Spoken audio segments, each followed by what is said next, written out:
This week's Martha's Collection feature are two different skirts that I'm estimating to be from the early 1900s.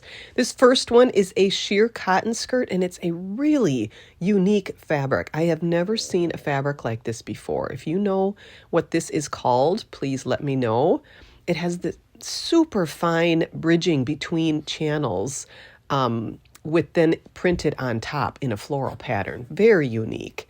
And there is some damage to it, as you can imagine. That's quite delicate, but surprisingly, there's just a few tears in the skirt, and then I will address repairing those.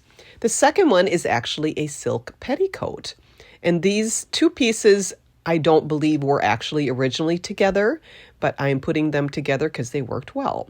This one had the mystery T24 inventory tag on it, and this one too has a large tear, which is located at the back bottom of the placket there, which is a very common place for tears to happen in skirts. But let's start with the skirt. I wanted to be able to wash it, so I did a test first because I was concerned about the black velvet. I was concerned that it might bleed, that the black might transfer on to the rest of the fabric.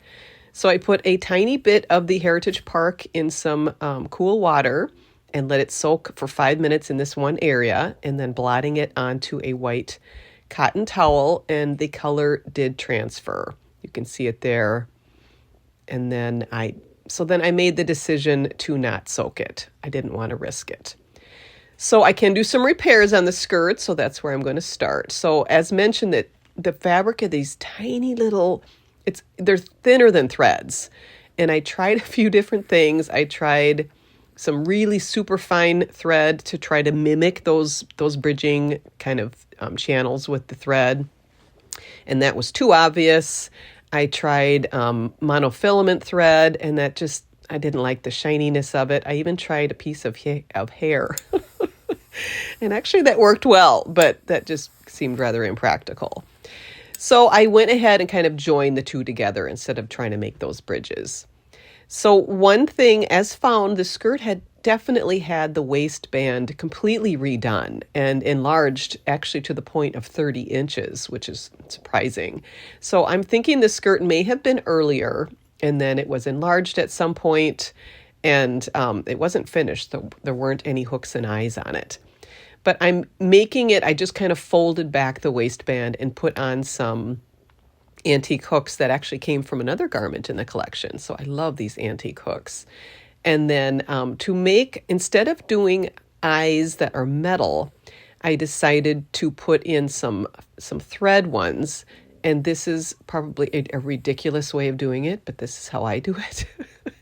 So I just do like 3 different channels of double thread, and then you go through the 3 different loops, I should say, of the thread, and then you're kind of making a chain stitch over the whole thing. And then I use the tweezers underneath there. So that's kind of a close-up of that.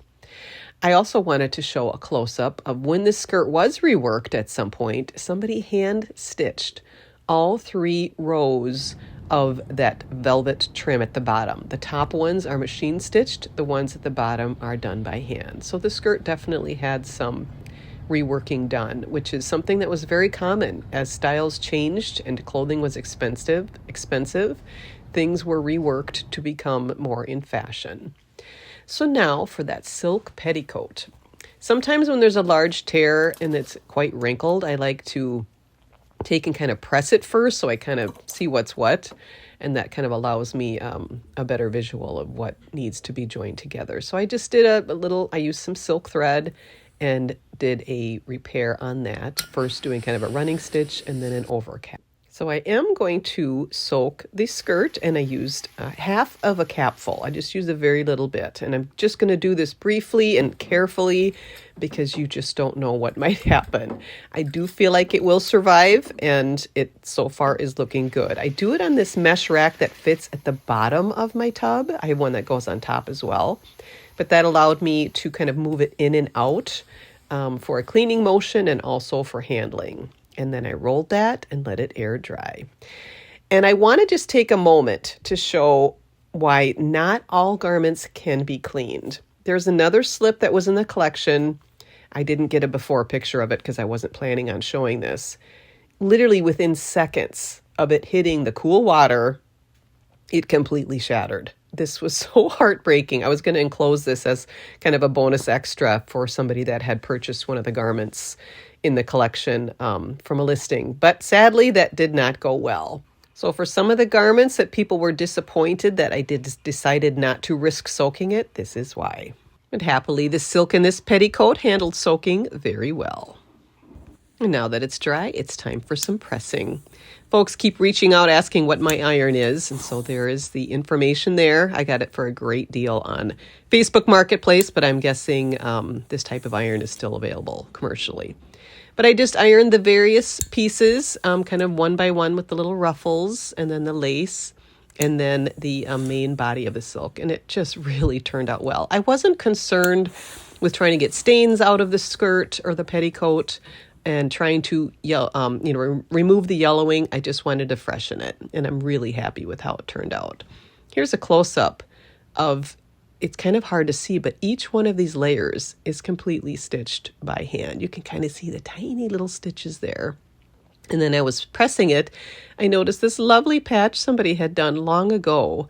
They used a different silk underneath to patch it, but I just thought that was such a sweet little repair that somebody had done to the skirt long, long ago.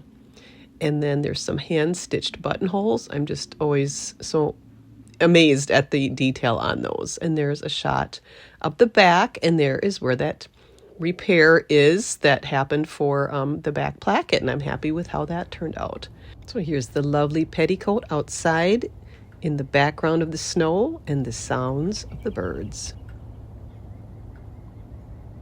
And here are the two pieces, one on top of the other. So you can see how they really do pair up well lengthwise, and the fullness at the bottom. Those ruffles would have added just a bit of fullness to the ruffle of a skirt. Again, it wasn't this one, I'm sure, but it did really work well with it. I just think these are both so sweet together. As with so many items in the collection, it's been such a treat to get a closer look at the handmade garments and to appreciate their beauty 110 years later.